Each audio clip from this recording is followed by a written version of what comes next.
শেখ হাসিনা সরকারের পতনের ১ বছর পার হয়েছে। এ সময়ের মধ্যে আওয়ামী লীগের বহু শীর্ষ নেতা ও ঘনিষ্ঠ মন্ত্রী এমপি দেশ ছেড়ে পালিয়েছেন।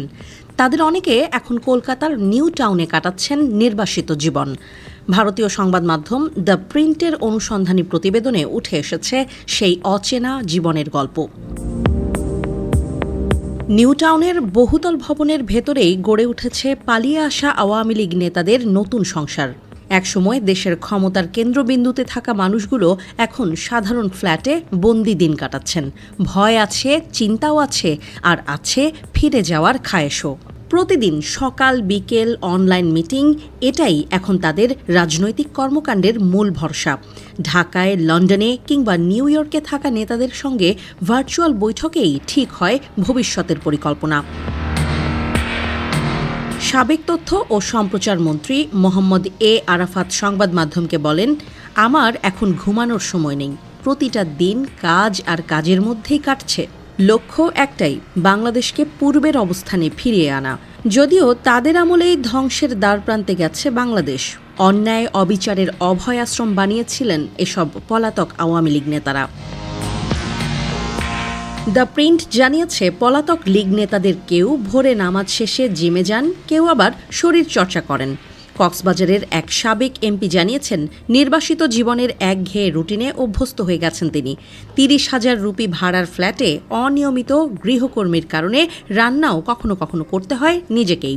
নির্লজ্জের মতো হাসতে হাসতে তিনি বললেন, দেশে ফিরে হয়তো শেফ হয়ে যাব। ঢাকার এক তরুণ সাবেক এমপি আবার সময় কাজে লাগিয়েছেন অন্যভাবে, করিয়েছেন হেয়ার ট্রান্সপ্লান্ট। তিনি বলেন, সংসদ সদস্য থাকাকালে ব্যস্ততার কারণে সময় পাননি, এখন নির্বাসনে বসেই নতুন লুক তৈরি করেছেন দিল্লির এক ক্লিনিকে। অনুশোচনাহীন এই লীগ নেতা মজা করে বলেন, এত কষ্টের সময়েও নতুন চুল পাওয়া অত্যন্ত আনন্দের।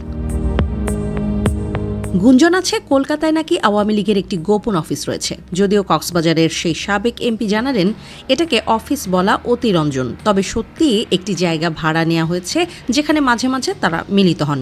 প্রায় ১৫০০ পলাতক নেতার মধ্যে অন্তত ১৩০০ জন এখন ভারতে।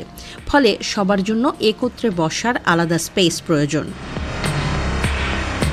২০২৪ সালের অক্টোবরে আলোড়ন ওঠে বাংলাদেশে। খবর ছড়ায়, সাবেক স্বরাষ্ট্রমন্ত্রী আসাদুজ্জামান খানকে কলকাতার নিক্কো পার্কে দেখা গেছে। তিনি কিভাবে দেশ থেকে অদৃশ্য হয়ে এখানে এলেন, সেই রহস্য এখনও ভেদ হয়নি। আইন শৃঙ্খলা বাহিনীর দাবি, তাদের প্রস্থানের কোনো বৈধ রেকর্ড নেই। কেউ সীমান্ত পেরিয়ে গেছেন অবৈধ পথে, কেউ গ্রেপ্তার হয়েছেন, আবার কেউ আছেন এখনও ঢাকাতেই।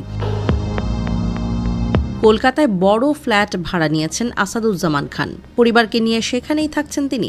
নিয়মিত বৈঠক করছেন নির্বাসিত সহকর্মীদের সঙ্গে।